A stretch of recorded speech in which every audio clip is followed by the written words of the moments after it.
자체하는. 마르코복음이 이렇게 나오는 장소적인 개념 안에서 나오는 이유는 뭐냐면 갈릴레아 활동기 안에서는 예수님이 어떤 모습을 보여주고 싶고, 내가 분명히 얘기했어요. 왕적인 모습, 예수님의 권위, 예수님의 힘, 신적인 힘이에요. 그 신적인 힘과 권위, 왕적인 모습으로 보여주려고 했던 게 바로 마르코복음사가 이래요. 그러면 갈릴레아 활동기 안에서는 하느님의 나라의 모습을 왕을 누구로서, 예수라는 왕으로서 하느님 나라가 이런 것이다 라고 사람들한테 보여줍니다. 그래서 마귀들을 쫓아내고, 그 다음에 절름발이가 걷고, 누가복음 4장에 나온 것처럼, 이사야에서 51장에 나온 것처럼 절름발이가 걷고 묶인 사람 해방하고 하는 모습 자체를 어디 땅에서, 갈릴레아라는 그 땅에서 그대로 예수님이 실행하고 계시는 거예요. 그러면 예루살렘에 가가지고는 어떤 모습이에요? 예수님이 죽고 부활했다. 그러면 여기는 어떤 모습? 예수님의 순환과 죽음과 부활에 대한 이야기를 마르코복음은 하고 싶었어요. 근데 여기에서 마르코가 의도적으로 가지고 있었던 게 뭐냐면, 이 앞에서는 예수, 당신은 하느님의 아들이십니다. 갈릴레 활동하면서 당신은 하느님의 아들이십니다. 당신은 그리스도이십니다. 당신은 거룩하신 분이십니다. 라고 얘기하니까 뭐라 그래요? 그렇죠. 얘기하지 마라 그래요. 왜? 왕적인 모습으로 왔는데, 그게 하느님의 나라에 가지고 우리들의 모든 것들을 해방하고 그리스도의 모습으로 왔음에도 불구하고 얘기하지 말라는 이유는 뭐예요? 아직 완성되진 않았다는 얘기예요. 그러면 언제 완성된다고? 죽음 뒤에 완성된다고. 그러니까 죽음 뒤에 어디로 가라는 거예요? 그렇죠. 갈릴레아 다시 가라는 거예요.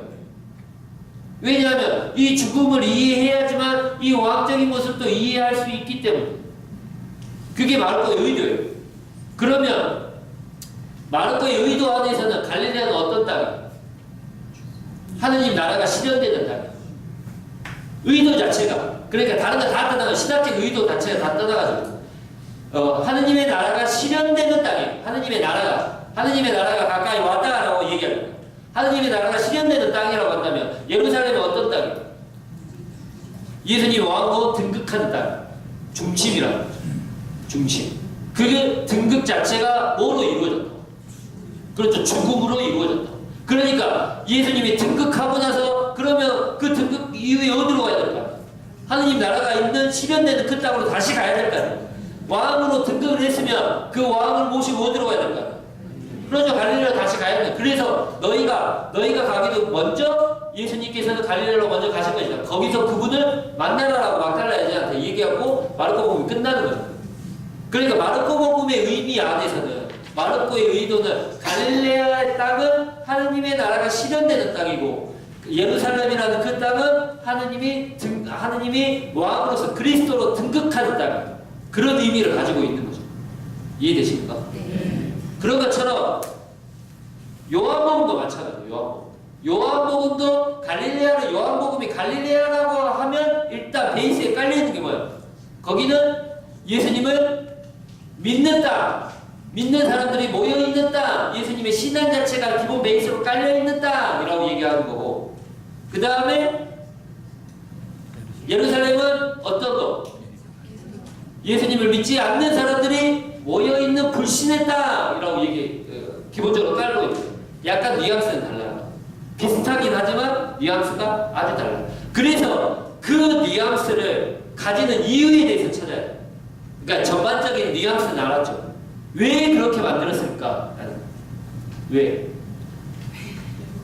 그랬냐면, 그게 갈릴레아에서 활동했던 것들이 첫 번째가 끝나고, 생각해 보시면, 우리가 내가 요한복음서를 쓴 사람을 생각해 봅시다. 그러면 갈릴레아에서 활동했던 것들을 쭉 다 얘기하고 그 다음에 예루살렘에서 얘기하는 게 편해요. 그러겠죠? 왜냐하면 하나에 집중되는 이야기를 계속해서 얘기하면 내 말이 더 설득력이 있을까요? 헷갈리게 이거 있다가 저거 있다가 이거 있다가 저거 있다가 얘기해놓으면 헷갈리니까. 그러면 내가 그래, 예수를 믿는 땅에서 예수님의 모든 기적과 말씀을 다 하시고 그냥 예루살렘에서 죽어. 그러면 죽으면 내 의도 자체가 여기는 예수님을 믿는 사람들이 모여있는 땅, 여기는 예수님이 불신앙하고 있는 사람들이 모여있는 땅이라고 해서 독자들에게, 이걸 읽는 사람들에게 쉽게 다가갈 수 있어요. 그렇죠? 근데 그렇게 구성하지 않았어요. 그게 왜 그러냐면 그 이유 자체가 바로 성전 정화에 대해서입니다. 원래 성전 정화 뒤에 나오죠. 예루살렘. 근데 이 성전 정화를 앞으로 빼요.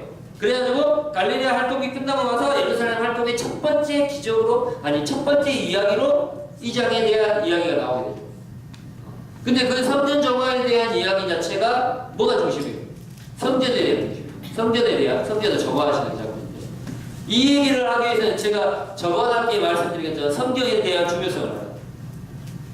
그 다음에 얌리아 회의를 통해 가지고 유다인과 분리되려고 하는 요한의 의도 자체도 알아야 돼요. 요한의, 그러니까 그리스도교 안에 있는 유다교적 전통 자체를 차단하고 싶은 요한의 의도 자체를 알아야 돼요. 아예 분리됐잖아요. 그러니까 유다교에서는 그리스도인들을 박해하고 있는 상황이에요. 박해하고 있는 상황에서 유다교적 요소들이 내 안에 있으면 있을 수 있죠. 근데 그것들이 그거보다 더 위대한 무엇인가가 주어져야지만 유다인의 것들을 버리고 그리스도적인 것을 따라갈 수 있을까? 그래서 바로 요한을 쓴 그 사람은 성전에 대한 의미를 말하면서 그 성전에 대한 의미 자체를 예수님에 대한 생각으로 돌리고 싶은 의도가 있는 거예요. 유다교에서 가장 중요했던 성전에 대한 개념. 그 다음에 그 성전에 대한 예배의 중심이고 그 예배의 중심을 통해 가지고 90점을 가지고 그리스도 교가 모였던 그 90점을 누구로 바꾸고 싶은 거예요? 예수로 바꾸고 싶은 거예요. 그래서 자신들이 가지고 있었던 상황 자체를 계속해서 얘기하고 있는 거예요. 이해가 잘 안 되시겠네요. 일단 우리가 저번 학기에 했던 것들부터 생각해 봅시다. 저번 학기에 했던 것들이 얌리아 회의를 통해 가지고 종교가 분리돼요. 그리스도교하고 누구냐? 유다교하고 분리되죠. 그러니까 얘네들은 계속해서 우리를 박해하는데 우리들이 가지고 있던 관습 자체는 어떤 관습을 따르고 있었던 거예요. 많은 경우 세례나 정결례나 아니면 예배 자체도 회당에서 하고 있었던 그들의 예배 자체를 따가지고 가지고 우리가 함께 하고 있었어요. 근데 그것들을 분리시켜놔야 돼요. 이것들에서 분리시켜 놓으면 이것들을 분리시키기 위해서는 우리의 새로운 것들을 만들어야 될 거야. 이것들을 그러니까 너희들의 전통이 아니라 우리의 전통을 바꿔야 될 거야. 바꾸기 위해서 예배에 대한 이야기를 하기 위해서 그러면 유다인들이 생각하고 있는 놈들은 다 그리스도를 인정하고 있다 아니면 반대하고 있다는 먼저 그들을 각인시켜줘요. 먼저 반대하고 있다는 걸 각인시켜주기 위해서 유다인들은 예수를 다 반대하는 사람으로 몰아넣어요. 다 나쁜 놈들을 몰아넣어요. 제가 그래서 얘기했잖아요. 정확히 구분된다. 다른 복음서에서는 유다인은 좋은 사람도 있고 나쁜 사람도 이제 예수님을 믿는 사람도 있고 안 믿는 사람도 있어요. 하지만 요한복음에서 유다인이라고 표현되면 예수를 믿는 사람들 안 믿는 사람. 그렇죠. 아예 안 믿는 사람. 불신앙을 가지고 있는 사람들을 유다인으로 콕 집어넣어요. 또한 장소적인 개념도 마찬가지예요. 예루살렘이라는 그곳은 유다인들이 가장 많은 곳, 그래서 그 유다인들이 가장 많은 곳이기 때문에 예수님에 대한 신앙 자체가 없는 곳이라고 딱 못을 박아요. 자신의 구도 안에서 예루살렘. 갈릴레아는 예수님을 믿는 사람들이 많이 있는 곳이라고 못을 박아요. 그렇게 장소적으로 못 박아놓고 예루살렘에서도 가장 중심이 되고 있었던 부분이거든요. 성전. 그들에게 성전. 그래서 축제 때마다 성전으로 가셔서 거기서 가르치시는 그 곳곳마다 유다인들이 계속해서 반대하고 유다인들의 반대를 통해 가지고 마침내 어떻게 돼요? 예수가 죽었다라는 프레임을 계속해서 짜고 있는 거예요. 요한복음. 근데 그것들을 처음부터 뒤에 가가지고 한꺼번에 다 그렇게 얘기하면 그게 설득력이 없다고 생각했어요. 그래서 그 성전에 대한 이야기를 앞으로 가지고 와가지고 맨 앞부터 그래서 시작부터 유다인들은 나쁜 놈이라고 얘기하고 있어요. 이해되십니까? 유다인들은 나쁜 놈. 그래서 이 유다인들은 나쁜 놈이기 때문에 이 유다인들에 대한 것들을 바꿔야 되는데 뭘로 바꿀 것인가에 대한 이야기. 그래서 하느님에 대한 성경 안에서 드리고 있는 그 예배에 대한 것들을 누구로 바꿀 것인가, 어떻게 바꿀 것인가에 대한 고민을 했고 그 고민 자체를 누구로 얘기하냐면 예수에 대한 예배 자체로 바꾸게 돼요. 그게 이제 다 연결돼요. 제가 이 설명 어려워서 안 드리려고 했는데 요한복음 안에서는 예수님의 생애를 3차원적으로 얘기해요. 3가지의 차원으로 얘기해요. 이거 제가 처음 드린 얘기예요. 이게 굉장히 어려워요. 첫 번째는 역사적 차원으로 얘기해요. 그 다음에 두 번째 차원은 어떤 차원이냐면 전례적 차원으로 얘기해요. 그 다음에 세 번째 차원은 영성적 차원으로 얘기해요. 그게 뭔 말이냐면 역사적 차원은 예수님께서 1차적으로 어떤 일을 행하셨다라는 것들을 가지고 있는 세계를 설명을 하죠. 그래서 예수님께서 그러니까 사실이든 사실이 아니든 이게 사실이든 아니면 이게 허구든 그냥 역사적 사실 안에 예수님께서 이것들을 했다라는 것들을 요한복음 안에서 얘기하고 있어요. 그 말은 뭐냐? 예수는 죽었다. 아니면 예수가 최후의 만찬을 했는데 최후의 만찬하는 게 아니라 최후의 만찬 때 뭘 했다? 세종대를 했다. 아니면 성전조각을 했다. 아니면 뭐 무리를 걸으셨다. 아니면 배차가 보내서 어떻게 했다? 병자를 치유해 주셨다. 이건 어떤 차원이에요? 역사적 차원이에요. 그때 그 당시에 그렇게 예수가 행했던 1차적인 차원이죠. 그 1차적인 차원을 요한복음은 또 예수님의 생애를 어떻게 표현하고 있냐면 전례적 차원으로 표현하고 있어요. 그 말이 뭔 말이냐면 최후의 만찬을 했는데 그 최후의 만찬 자체를 만찬 안에서 가지고 있는 것들이 어디에서 예수의 그 행위 자체가 실현되고 있다는 거예요. 전례 안에서, 성사 안에서. 그러니까 예수님의 최후의 만찬의 행위 자체가 어디에서? 그러니까 6장에 나와있는 생명의 빵이에요. 이거 내가 하늘에서 내려온 나는 하늘에서 내려온 살아있는 빵이다. 그 빵을 먹는 사람은 영원히 목마르지 않고 목마르지 않고 배고프지 않을 것이다. 그래서 내가 주는 빵은 뭐라고? 중요한 거예요. 거기가 내가 주는 빵은 전례적인 용어로. 그러니까 처음에는 생명의 빵에 대한 이야기, 5,000명을 먹이신 예수님에 대한 이야기가 나왔는데 그걸 전례적인 차원으로 바뀌어가지고 뒤쪽 부분에는 약간 달라져요. 그 뉘앙스가 뭐라고 하냐면 생명의 빵한 이야기가 이 생명의 내가 주는 빵을 하늘에 내려온 빵이고 이걸 먹어라. 내가 주는 이 빵을 먹는 사람은 영원히 죽지 않을 것이다. 그래서 나는 영원 생명의 빵이다. 이 생명의 빵이 뭐다? 나의 몸이다. 나의 뭐? 살이다. 나의 살이다. 그게 이제 전례적인 차원으로 바뀌어져. 이해되시죠? 뭔 말인지 잘 모르겠죠. 일단 그게 이제 다른 복음서에서는 뭐라고 얘기하냐? 이것을 모두 받아먹으라. 예수님이 했던 그대로의 얘기를 그대로 따가자고 전례문으로 만들죠. 하지만 요한복음은 그렇지 않아요. 요한복음은 거기에 나와 있는 의미 자체를 내가 빵을 떼어서 너희에게 주는 것들이 나의 살이고 나의 피다라는 것들을 의미적으로 해석해가지고 그게 어떤 의미인가라고. 그래서 그것들을 나누려면 내 살을 먹는 사람은 먹고 내 피를 마시는 사람은 뭐라고? 내 안에 머무른다는 개념이 나오죠. 그 먹는다는 개념. 영성체를 하면 성체를 받아보시면 우리는 그분과 어떻게 된다는 거예요. 그렇죠. 하나 된다는 개념 자체를 그렇게 표현하고 있는 거예요. 그게 뭘 통해서? 음식의 특성을 통해가지고. 음식을 먹어가지고 씹으면 우리가 넘겨서 소화시키면 뭐가 돼요? 내 살이 된다는 거예요. 그러니까 그분의 살이 되어 있는 빵을 먹고 그분의 살을 내가 먹으면 그 먹은 것들이 먹고 씹어서 없어지고 내 안에서 뭐하면 내 안에 어떻게 된다? 나와 그리스도가 하나 된다는 개념 자체를 빵이라는 개념, 음식에 대한 개념으로 하는 거예요. 그게 뭐예요? 전례적 차원이에요. 그 전례적 차원에 먹는 행위 자체가 내가 지금 먹고 있는 행위 자체가 어떤 차원으로 얘기해요. 그러니까 예수는 죽고 없어. 역사적인 사건, 역사적인 예수는 없죠. 근데 우리가 지금 여기에서 초기 그리스도 공동체 사람들이 여기에서 그 예수님이 행하라고 했던 그 예식을 지금 해가고 있어. 역사적인 차원의 예수는 없는데 예수가 이 전례적인 행위를 하고 있는 이 순간에 예수가 있는 거예요. 있게끔 만들어주는 그 차원. 여기에서 더 나가면 그게 이제 미래적인 차원. 지금 우리하고 관계되는 차원이죠.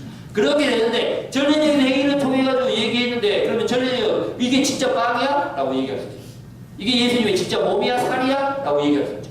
하지만 제가 아까 얘기했던 것처럼 음식에 대한 특성을 통해 가지고 그 특성을 통해서 내 안에 들어오면 그분과 나는 일치된다는 개념 자체가 진짜는 아니지만 어떤 의미로 영성적 의미로 우리 안에 찾아올 수 있어요.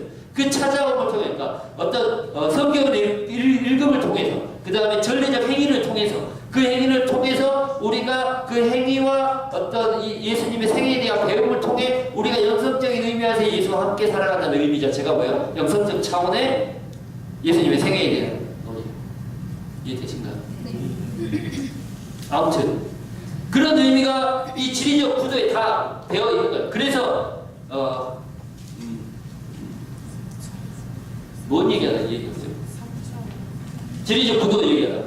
성전에 대한 이야기가 앞으로 빼가지고 오면서 유다인들에 대한 어떤 특정한 성격 자체를 규정하고 있고, 첫 번째 이유, 성격 자체를 규정하고 있고, 그 규정 자체를 통해가지고, 규정 자체를 통해서 성전에 대한 중요성이 예수님에 대한 전례적 행위로 바뀌게끔 만들어버려요. 그래서 마지막에 뭐라요? 이 성전은 무너뜨려라. 그러면 그 성전에 대한 의미 자체가 누구에 대해서 얘기하고 있는 거예요? 부활하신 예수님에 대해서 얘기하고 있는 것이다. 이 성전에서 내가 3일마다 다시 사오겠다는 의미 자체가. 그게 뭐냐면 예배의 중심 자체가 성전이 아니라 이게 어떤 누구를 중심으로 이루어진다. 그냥 단순히 예수님의 뭐, 예수님의 몸, 예수님의 살, 그리스도라는 예수님의 몸. 그게 뒤에 나온 거 어디서 나와요? 생명의 빵이 되는 6장에 나오죠. 6장은 끼워넣기예요.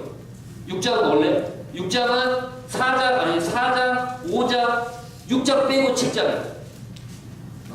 그렇게 돼 있어요. 6장은 끼워넣기가 되어 있는 거예요.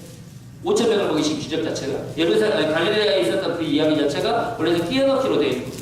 뭐 이제 나중에 그것들은 뭐 그렇다고 하고, 아무튼 6장에 대한 이야기가 나오게 되고, 그거는 나중에 또 어떤 부분을 하면 위로부터 다시 나지 않으면 니고데모에 있던 이야기들하고 계속 같이 돼요. 그렇게 되는 겁니다. 그래서 말씀드린 것처럼 뭐 이제 제가 정리해 보면 예루살렘의 첫 행적 자체가 성전에 대한 상징적인 의미로요. 그래서 굉장히 성전 조화에 대한 의미 자체가 굉장히 중요하죠. 그래서 다른 복음서에는 뒤에 있었던 내용이 앞으로 끄집고 나오는 거예요. 유다인들하고 첫 시작부터 유다인들하고는 대립했었다. 그래 뭐 언제까지? 끝까지 유다인하고는 대립했다. 그래서 죽음의 원인이 누구다? 유다인이다. 결론적으로 유다인들은 어떤 놈이다? 나쁜 놈들이다. 대적하면 안 된다. 섞이면 안 된다. 라는 것들을 강조하기 위해서 계속해서 얘기했다. 그러니까 뒤에 가가지고 자기들이 예수님을 딴 데가 수틀려져가지고 예수님을 죽인 게 아니라 예수님이 첫 판부터, 예수님이 등장할 때부터, 예수님이 처음 있을 때부터 예수님을 어떻게 하려고 했다? 죽이려고 했다. 그러니까 겁나 나쁜 놈이다 라는 걸 얘기하기 위해서 뒤에 있는 부분을 앞으로 빼고 있는 거예요. 이해되시죠? 이렇게 설명했어요. 이제 나쁜 말이 나오니까 이해가 되죠. 그러니까 한마디로 말해서 유다인들은 예수님을 대적하고 유다인의 죽이는 직접적인 원인이 되었다는 걸 설명하기 위해서 성전 정화에 계속 왔다 갔다 하는 거예요. 왔다 갔다. 그러니까 갈릴레아에서는 좋은 일을 하고 예루살렘하고 맨날 반대하고 맨날 했던 유다인들을 부각시키기 위해서 왔다 갔다 하고 있다. 두 번째는 앞에 있는 내용들. 그러니까 뒤에 있는 부분은 예수님이 죽는 장면, 예루살렘의 활동에 대한 예수님의 죽음의 장면. 그래서 전반부에 나오는 12장 이전에 있는 앞에 있는 공적 활동을 마무리하면서도 예수님과 대립의 죽음의 원인이 되죠. 그거 한번 볼까요? 12장.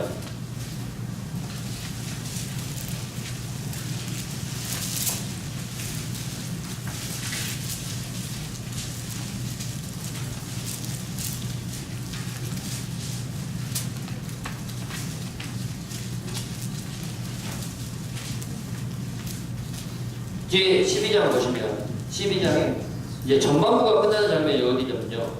12장 27절에서부터 36절까지 끝납니다. 36절. 예수님께 이렇게 말씀하시고 나서 그들을 떠나 어떻게 해요? 몸을 숨겨요. 공적 활동이 끝나는 거예요. 갈릴레아 활동이나 예루살렘 활동에서 공적 활동이 끝나. 그래가지고 그 뒤에 보시면 예수님께서 37절입니다. 예수님이 그들 앞에서 그토록 많은 표정을 일으키셨지만 그들은 그분을 믿지 않았다. 그들이 누구예요? 그래서 유다인이죠. 이는 이사야의 연세가 한 말이 이루어지기로 한 것이다. 그래가지고 주님 저희가 전한 말을 누가 믿겠습니까? 저희 오늘 누구에게 드러나겠습니다. 그들이 믿을 수 없었던 까닭은 이사야도 이렇게 말했다. 주님이 그들의 눈을 멀게 하고 그들의 마음을 무디게 하였다. 이는 그들이 눈으로 보고 마음으로 깨닫고는 돌아와 내가 그들을 고쳐준 이렇게 하는 것이다 라고 얘기하고 있습니다. 사실 지도자들 가운데서 많은 사람이 예수를 믿었지만 42절입니다. 사실 지도자들 가운데서 많은 사람이 예수를 믿었지만 바리새인들 때문에 회당에서 쫓겨날까봐 들고 그것을 고백하지 못했다 라고 얘기합니다. 그렇죠? 아예 나쁜 놈으로 만들고 있는 거예요. 이게 뭐냐? 전반부에 대한 종합적인 이야기. 그래서 예수님께서 심판에 대한 이야기세요. 나를 44절. 나를 믿는 사람은 나를 믿는 것이다. 나를 보내신 분을 믿는 것이다. 그리고 나를 보내신 사람은 나를 보내신 분을 보는 것이다. 나는 빛으로서 이 세상에 간다. 나를 믿는 사람은 누구나 어둠 속에서 머무르지 않게 하려는 것이다. 누가 내 말을 듣고 그것을 지키지 않는다 하여도 나는 그를 심판하지 않는다. 세상을 심판하는 것이 아니라 세상을 구원하러 왔기 때문이다. 그런데 구원하러 왔는데 얘기하는 거. 그리고 나서 뭐가 있냐면 13장 1절. 파스카 죽기가 시작되고 예수님께서 최후의 만찬에 대한 이야기가 나오죠. 그 다음에 시몬 이스카리온에 대한 이야기가 시작됩니다.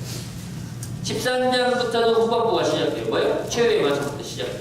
12장부터 시작해서 그 앞에 있었던 내용, 이야기의 내용들은 어떻게 보면 유다인들이 계속해서 반대했던 것들, 유다인들이 그들을 죽이게 했던 원인들에 대해서 계속해서 얘기하고 있어요. 아까 얘기했던 것처럼 예루살렘에 입성하기 전에 12장부터 수사사가 시작되죠. 그 다음에 11장 오늘 제가 읽었던 11장 45절 예수님을 죽이로 결의하는 백성의 지도자들의 모습 안에서 가지고 있습니다.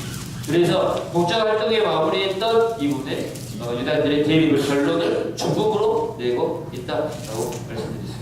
그 다음에 아까 이제 예배, 전례적인 차원에서 예수의 생애에 대한 이야기가 나오는데요. 성경은 예수의 공적 행위와 예수의 공동체를 전례적으로 대치하고 있어요. 예수 공동체의 영과 진리에 대한 예배 4장 23절에 24절에 나옵니다. 그래서 부활한 예수가 바로 새로운 선교죠. 그래서 전례적인 차원 안에서에 대한 이야기들이 바로 나오게 됩니다. 이해되시죠? 뭔 말인지. 이렇게 해서 결론을 지어보면 지리적 자료는 이 말을 하려고 지리적 자료는 신앙에 대한 이야기와 불신앙의 관점에서 하려고 하고 있어요. 갈릴레아는 예수를 믿는 장소, 그 다음에 예루살렘은 예수님을 믿지 않는 불신앙의 장소, 그래서 죽음의 원인의 장소라고 표현하고 있죠. 이런 구도는 누구하고 많이 비슷하면 마르코하고 많이 비슷해요. 그러니까 루카복음 요한복음 안에서 가지고 있는 생각 자체가 지리적인 거는 마르코하고 비슷해요. 지리적인 거죠. 제가 아까 말씀드렸죠. 지리적을 강조하고 있는 거는 루카, 마르코라고 했는데 루카 자체는 세상의 중심 아니면 복음서의 중심을 어디로 보고 있는 거예요? 갈릴레아 아닙니다. 예루살렘. 왜냐하면 제가 말했죠. 사도행전하고 루카복음의 중심의 자리를 잡고 있는 두 개의 연결 부분이 어디예요? 예루살렘. 예루살렘에서 예수님이 죽고 예수님이 부활하고 묻히고 부활하고 승천하고 그 다음에 성령 그 다음에 승천하고 나서 복음서가 끝나요. 사도행전은 승천부터 시작해요. 그러면 예루살렘에 대한 접합점이 있죠. 왜 그러냐면 제가 말씀드렸잖아요. 족보 얘기하면서 예수부터 시작해서 아담까지 연결되면 어디? 예수에 대한 역사의 시작, 종착점이면서 시작점이다. 그러면 예수가 역사를 다시 시작하는. 그래서 예수의 역사가 어디에서 끝나요? 예루살렘에서 끝나죠. 그러면 예수의 역사가 예루살렘에 끝나면 또 다른 성경의 역사가 어디부터 시작돼요? 예루살렘부터 시작해요. 그러면 세상의 중심은 어디로 가요? 예루살렘. 그게 잘 나오는 게 뭐냐면 아주 반대로 엠마오로 가는 제자들. 엠마오로 가는 제자들이 자기가 살았던 곳으로 자기가 일하고 자기가 생활했던 어디로 가요? 예수님이 죽으니까.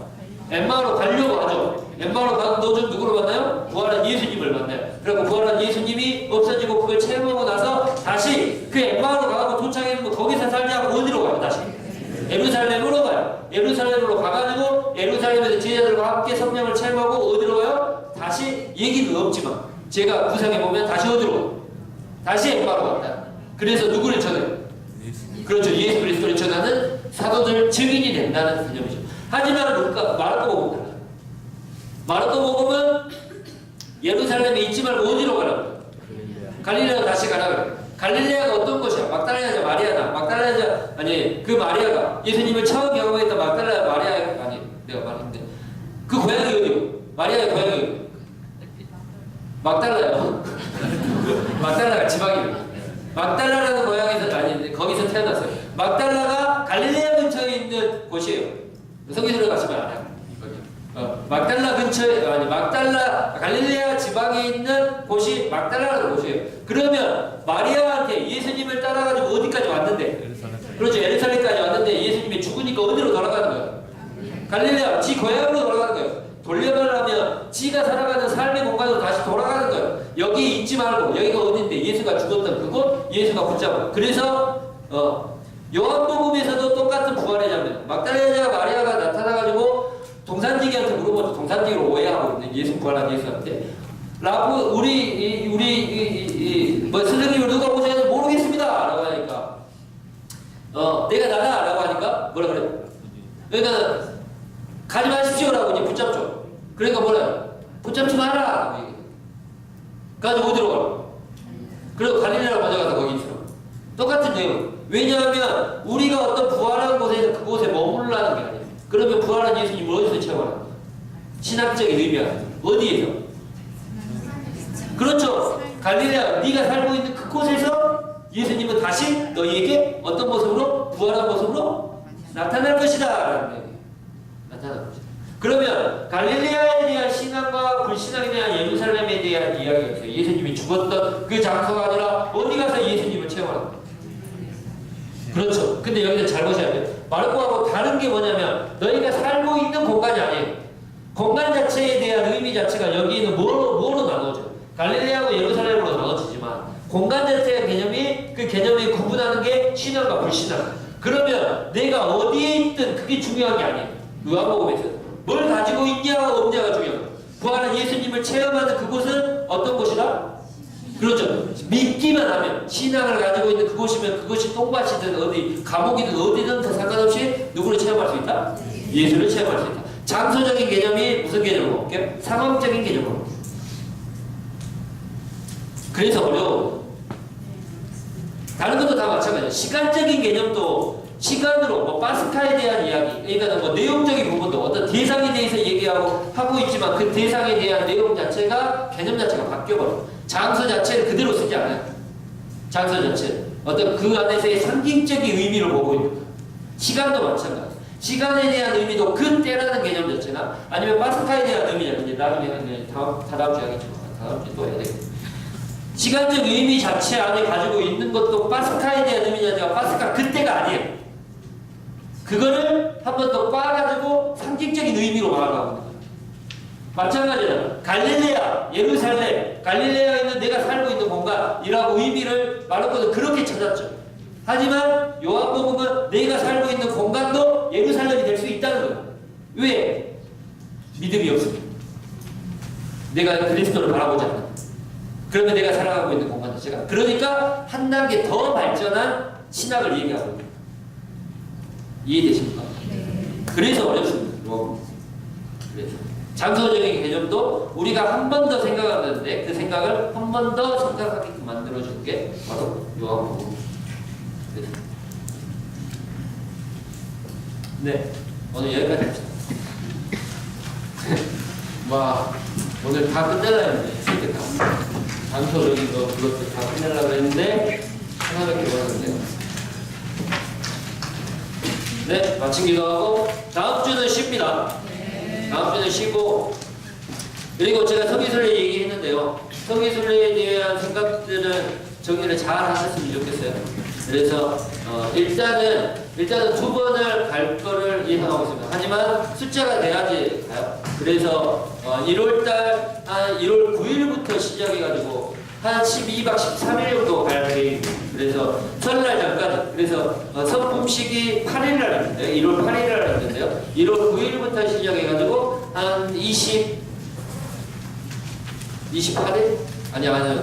설 바로 전주까지. 그러니까 설 주간 첫날 그때까지 해서 며칠인지 잘 모르겠지만 그때까지 할 계획입니다. 한 21일, 22일 그 정도까지 해서 1월달은 잡고요. 2월달은 제수요일 있기 전이에요. 그래서 2주, 3주 두 번째 주, 2월 두 번째 주, 세 번째 주 정도 해가지고 계획을 잡을 겁니다. 그래서 시간이 되시면 많은 분들이 참석하시면 좋은데요.